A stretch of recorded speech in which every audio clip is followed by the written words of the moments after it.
జగన్ బొమ్మ వేసేసుకున్నాడు. మనకి సరిహద్దు రాళ్లలో జగన్ బొమ్మ. వీళ్ళకి ఇప్పటి నుంచి కాదు, జగన్ కుటుంబీకులకి వాళ్ళ తాతగారి దగ్గర నుంచి పక్కనోడి ఆస్తి లాక్కోవడం చాలా ఆనవాయితీ వాళ్ళకి. దానికి ఇన్సిడెంట్ కూడా చెప్తా.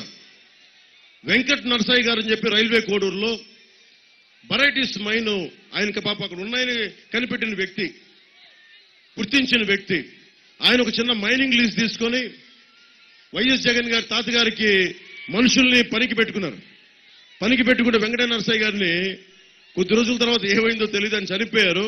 ఆ వెరైటీస్ మైన్ వైఎస్ కుటుంబీకులకు వెళ్ళిపోయింది. సో పక్కనోడి ఆస్తి దోచుకోవడం అనేది అది వాడి కుటుంబ లక్షణం, అది వారి డిఎన్ఏలోకి వెళ్ళిపోయింది.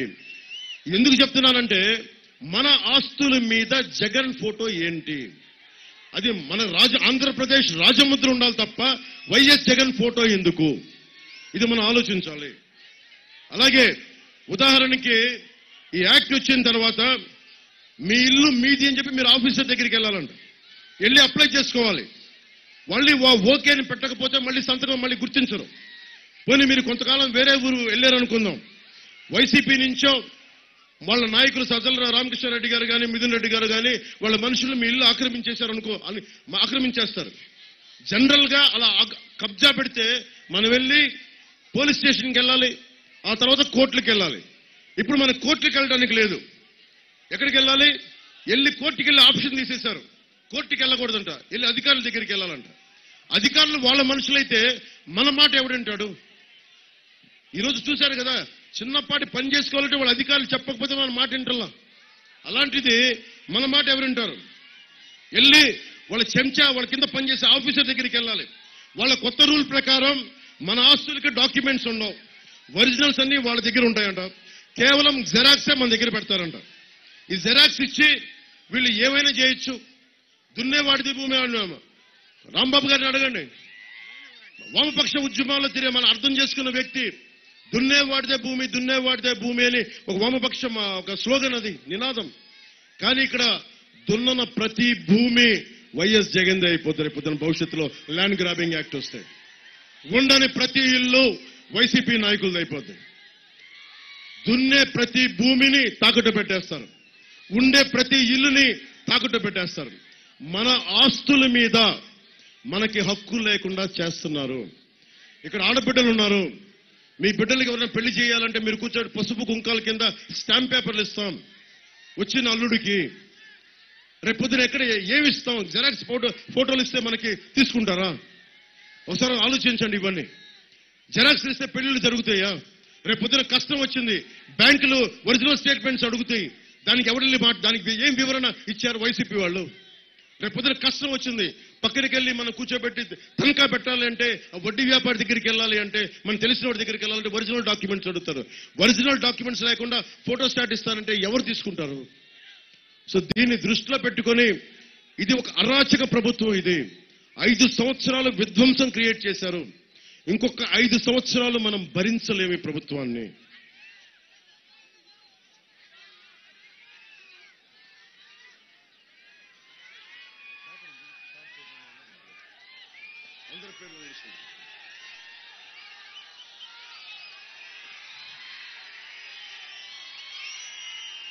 నేను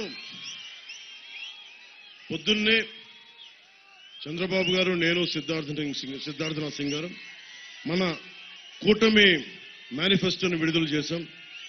దీంట్లో మీ అన్ని మన నాయకులు రేపు నుంచి చెప్తారు. ముఖ్యంగా కీలకమని చెప్తాను, మీ భవిష్యత్తు కోసం జగన్ అడుగుతా ఉన్నాడు, మీ పథకాలకి డబ్బులు ఎక్కడి అని. నీకు దోపిడీకి దారులు ఎత్తగలిగినప్పుడు 41,000 కోట్లు నువ్వు మద్యంతో దారి ఎత్తగలిగినప్పుడు, 40,000 కోట్ల ఇసుకతో దోచగలిగినప్పుడు, ఇన్ని లక్షల మందికి పథకాలకి మేము ఇవ్వడానికి మేము కూడా దారులు కనిపెడతాం. దారులు ఉన్నాయి.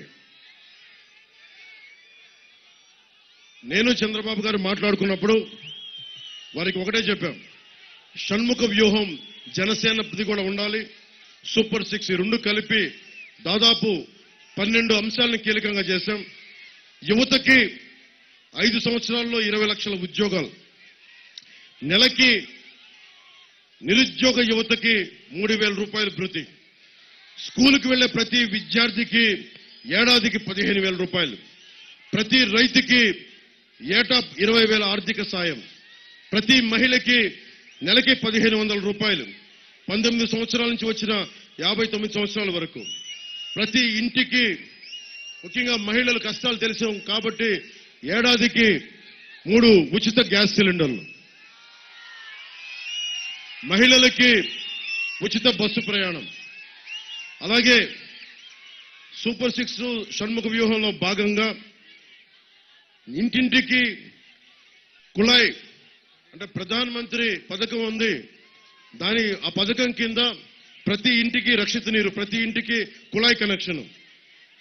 పేదలని నేను కోరుకున్నా, ఇది షణ్ముఖ వ్యూహంలో నేను చెప్పింది, పేదలని సంపన్నులుగా చేసే దిశగా పబ్లిక్ ప్రైవేట్ పీపుల్ పార్ట్నర్షిప్ లో పథకాలు.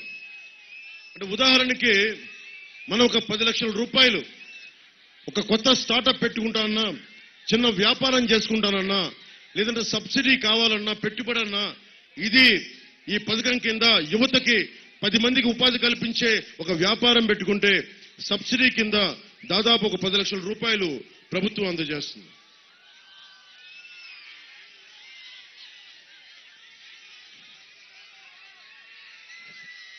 ముఖ్యంగా యువతకి మెగా డిఎస్సి కోసం ప్రతి సంవత్సరం జాబ్ క్యాలెండర్ని విడుదల చేస్తాం. ఉత్తరాంధ్ర, కోస్తా రాయలసీమ ప్రాంతాల అభివృద్ధికి, ఉద్యోగ కల్పనకి ప్రత్యేకమైన ఎంప్లాయ్మెంట్ జోన్లు ఏర్పాటు చేస్తాం. ముఖ్యంగా మీరు ఎంట్రన్స్ మీకు సివిల్స్ కి ప్రిపేర్ అవ్వాలనుకున్నా, లేదంటే స్టేట్ ఎగ్జామ్స్ కి ప్రిపేర్